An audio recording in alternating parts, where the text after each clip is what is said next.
आप सभी को सुस्वागतम। यह इसराइल ने 7 अक्टूबर को बाद से ही गाजा में हमास के खिलाफ जंग छेड़ रखी है।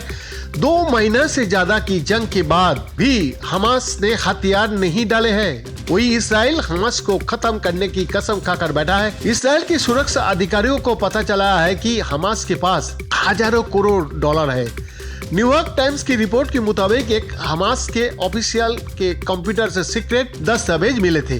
रिपोर्ट में दावा किया गया है कि हमास ने कमाई के कई जरिए बना रखा है। वो मुर्गी पालन, खनन, सूडान में सड़क निर्माण की कंपनी, यूएई में स्काईस्क्रैपर, अल्जीरिया में प्रॉपर्टी डेवलपिंग और तुर्की में स्टॉक एक्सचेंज में भी पैसा लगाता है। इन दस्तावेजों को इसराइली सरकार और अमेरिका को दिया गया था, लेकिन दोनों ही तरफ से कोई एक्शन नहीं हुआ। रिपोर्ट में दावा किया गया है कि इतने बड़े खुलासे के बाद भी किसी भी देश ने इन कंपनियों पर प्रतिबंध नहीं लगाए। वही किसी देश ने इन कंपनियों को बंद करने का भी दबाव नहीं बनाया। इसराइल और अमेरिका के अधिकारी भी इस मामले को गंभीरता से आगे ले जाने में सक्षम नहीं हुए।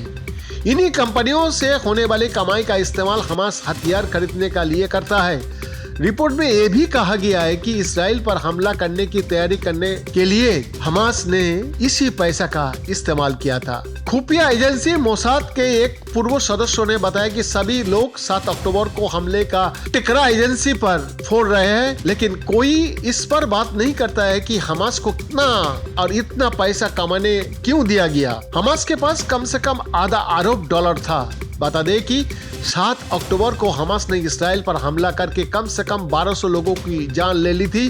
इसका बाद से ही इसराइल गाजा में अभियान चला रहा है। दावा है कि गाजा में अब तक 18 से 20 हजार लोगों की जान जा चुकी है। बीएन का रिपोर्ट, एफटीवी हिंदी, दिल्ली, भारत।